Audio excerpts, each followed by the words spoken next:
दोस्तों नमस्कार। मैं हूं शिव मौर्य और आप देखना शुरू कर चुके हैं शिव क्राइम पेट्रोल, जहां पर शाम को रोज़ 8 बजे एक नई और सच्ची क्राइम स्टोरी सुनाई जाती है जो कहीं ना कहीं दबी होती है पॉलिटिशियन के चलते, प्रशासन के चलते। आज की जो हमारी ये सच्ची घटना है, इसे सुनने के बाद में आप सोच में पड़ जाएंगे कि किस प्रकार से प्यार और विश्वास के नाम पर करोड़ों की ठगी हो सकती है। तो चलिए शुरू करते हैं आज की जो हमारी कहानी है, शादी.com वाला प्यार और करोड़ों की ठगी। बात होती है साल 2020 की। नेपाल की रहने वाली दो लड़कियां होती हैं, संगीता और ममता। नौकरी के तलाश में वे दिल्ली आती हैं। बहुत कोशिशों के बाद नौकरी उन्हें नहीं मिलती है। पैसे खत्म होने लगते हैं, उनके पास जो सेविंग होती है वह समाप्त होने लगती है और दोनों फिर फैसला करती हैं कि हम क्यों ना नेपाल लौट चलें। बात यही चल रही होती है। रेलवे स्टेशन पर वह ट्रेन का इंतज़ार कर रही होती हैं। तभी उनकी मुलाकात होती है एक महिला से जो कि नेपाल की ही रहने वाली होती है। उसका नाम होता है निर्मला। निर्मला उनसे पूछती है कि क्या हुआ बहनों, क्या प्रॉब्लम है। चूँकि उन्हें रोते हुए, परेशान होते हुए वह देखती है तो इस प्रकार के क्वेश्चंस करती है, इतनी परेशान क्यों हो। दोनों ने अपनी कहानी सुना दी। जो उनकी कहानी थी, उनकी कहानी यही थी कि वह नेपाल से आई थी और बेरोजगारी के दौर से गुजर रही थी। निर्मला कहती है, अगर तुम सब मुझ पर भरोसा करो तो मेरे साथ चलो। रहने, खाने और कपड़े सब हम प्रोवाइड करेंगे और आपकी सैलरी होगी 1.5 लाख।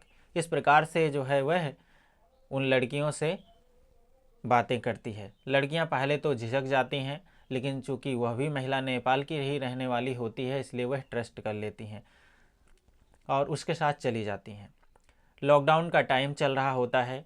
निर्मला के साथ रहना, काम करना सब शुरू हो जाता है। पहले सैलरी आती है 1.5 लाख रुपये और लड़कियां खुश हो जाती हैं।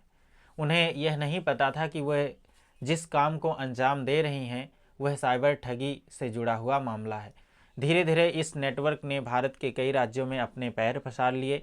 संगीता, ममता और निर्मला जैसी और लड़कियां जो है और लोग इस ग्रुप से जुड़ते चले गए और इनकी अगुवाई जो कर रहा था वह था नाइजीरिया का एक व्यक्ति था, जिनके ओक एमैनुअल कनु उसका यह नाम होता है। इस प्रकार से वह अंग्रेजी और भारतीय भाषाओं में माहिर था। इसी कौशल से वह लोगों को ठगता था। मतलब वह बाइलिंगुअल जो है बातचीत कर सकता था और भी जो चीज़ें थीं कम्युनिकेशन के लिए ज़रूरी वो सब स्किल उसके पास था। इसलिए वह जो है इस प्रकार से अपना ये पैसों की ठगी का मामला जो है, पैसों के ठगी का जो तरीका है वह अपनाता है। अब आते हैं 2025 पर। उत्तर प्रदेश के मुरादाबाद में एक सरकारी स्कूल की शिक्षिका होती हैं। इनके पति की मृत्यु हो जाती है। पति के मृत्यु के बाद वह परेशान रहने लगती हैं। धीरे धीरे जब उनकी ज़िंदगी सामान्य होती है तो स्टाफ के लोग जो होते हैं, आसपास के लोग जो होते हैं, वह सलाह देते हैं कि मैम आप दोबारा से शादी कर लीजिए।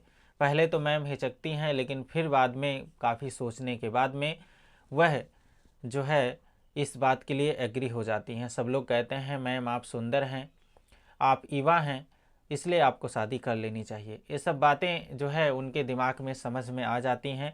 फिर उन्होंने शादी.com पर अपना एक प्रोफाइल क्रिएट किया। प्रोफाइल क्रिएट करने के बाद में कुछ टाइम बाद 2 से 4-6 दिनों के अंदर व्हाट्सएप पर उनके एक मैसेज आता है जिसमें लिखा होता है, हेलो मैम, मेरा नाम डॉक्टर आरव सिंह है। मैं भारत का जन्मा हूँ लेकिन अमेरिका में जनरल सर्जन के तौर पर कार्य करता हूँ। इस प्रकार का कुछ उनके व्हाट्सएप पर मैसेज आता है। वह कहता है मेरे पास सब कुछ है, बस एक हमसफ़र की कमी है। आपकी प्रोफाइल देखी है, आप बहुत सुंदर हैं। मैडम को लगता है कि जैसे किसी ने उनके दिल की बात सुन ली हो। दोनों में रोज़ बातचीत होने लगती है। 3 दिन में रिश्ता इतना आगे बढ़ जाता है कि उन्हें लगने लगता है कि उनका जीवन साथी यही है। इस प्रकार से एक दूसरे से वे घुल मिल जाते हैं। बात आती है 27 जुलाई 2025 की। मैडम को एक कॉल आता है और कॉल में बात होती है। कहा जाता है कि हम इंदिरा गांधी इंटरनेशनल एयरपोर्ट दिल्ली से बोल रहे हैं। आपके नाम पर एक पार्सल है जो किसी डॉक्टर आर.ओ. सिंह ने भेजा है। इस प्रकार का कॉल मैम के पास आता है। मैडम हैरान रह जाती हैं और थोड़ी देर बाद एक दूसरी कॉल आती है जिसमें कहा जाता है कि मैडम इस पार्सल में भारी मात्रा में गोल्ड है, डायमंड रिंग है और इसमें 50 लाख रुपए की अमेरिकी करेंसी है, लेकिन इसे रिलीज करने के लिए आपको 50,000 रुपये की प्रोसेसिंग फ़ीस देनी होगी। इस प्रकार का कॉल आता है मैम के पास।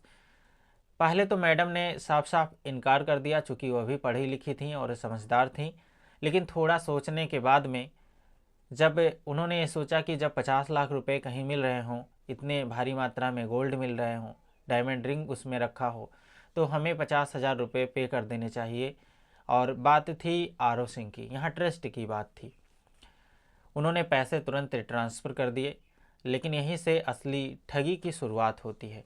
थोड़ी देर बाद एक कस्टम अधिकारी बनकर महिला का कॉल आता है। वो चिल्लाने लगती है कि मैडम आपने जो पार्सल अभी रिसीव किया है रिसेंटली, वो देश विरोधी गतिविधियों से जुड़ा हुआ है, आपकी सरकारी नौकरी खतरे में है, आप जेल भी जा सकती हैं। इस प्रकार से वह महिला बात करती है। शिक्षिका जो हैं वो डर जाती हैं। उन्होंने कहा मैडम मुझे क्या करना होगा। जवाब आता है कि आपको अगर पार्सल रिलीज कराना है तो कुछ हमें फंड ट्रांसफ़र करने होंगे, कुछ हमें आपको पैसे देने होंगे, ठीक है। इस प्रकार से जो है बात आती है, मतलब कहा जाता है कि मैडम कुछ पैसे उस कस्टम अधिकारी को ट्रांसफ़र करेंगी। यही सिलसिला चलता रहता है और 31 जुलाई से लेकर 18 अगस्त के बीच की बात होती है 2025 की। मैडम ने अपने 3 खाते उनके पास होते हैं, एक SBI में होता है और एक बैंक ऑफ बड़ौदा में होता है, एक इंडियन बैंक में होता है। इसमें पड़े होते हैं कुल 94,78,000 रुपये। एक के बाद एक उन्होंने क्या कर दिए, ट्रांसफ़र कर दिए उस महिला अधिकारी के पास में। और जब मैडम के पास पैसे ख़त्म हो जाते हैं तब शुरू होता है आर.ओ. सिंह का खेल। वह इन्हें ब्लैकमेल करना स्टार्ट कर देता है। वह कहता है कि मैडम आपकी कुछ तस्वीरें हमारे पास हैं और अगर आप हमें और पैसे ट्रांसफ़र नहीं करती हैं तो हम इन्हें वायरल कर देंगे सोशल मीडिया पर।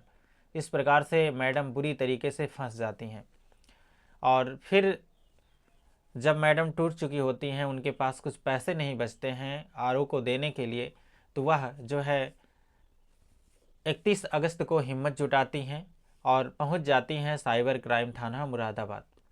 वहां पर पुलिस ने तुरंत FIR दर्ज किया।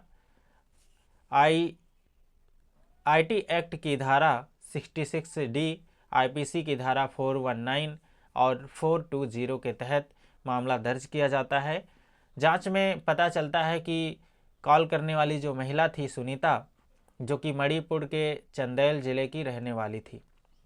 पुलिस ने उसे गिरफ्तार कर लिया और उसी के माध्यम से पूछताछ करने पर यह खुलासा हुआ कि एक जो है नाइजीरिया का नागरिक है, जिनके ओक एन मैनुअल कनू, जिसका कि हमने पहले जिक्र किया, उसके साथ है निर्मला, संगीता और ममता, ये लोग जो है काम करती हैं।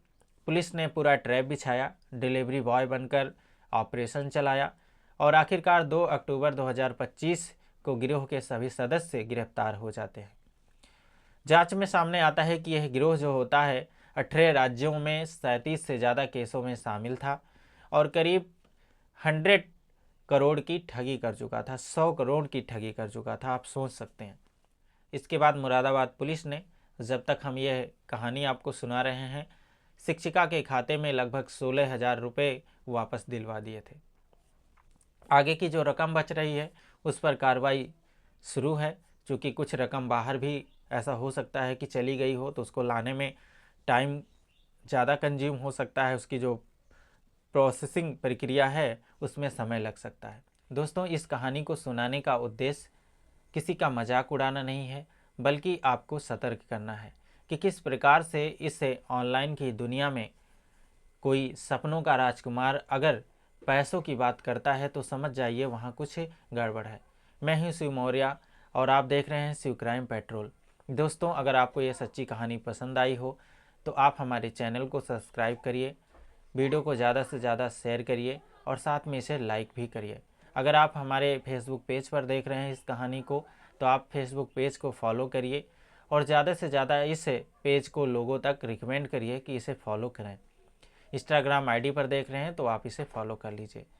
मिलते हैं एक और नई सच्ची घटना के साथ जो इसी प्रकार से दबी होगी और आप तक हम पहुंचाने का कार्य करेंगे।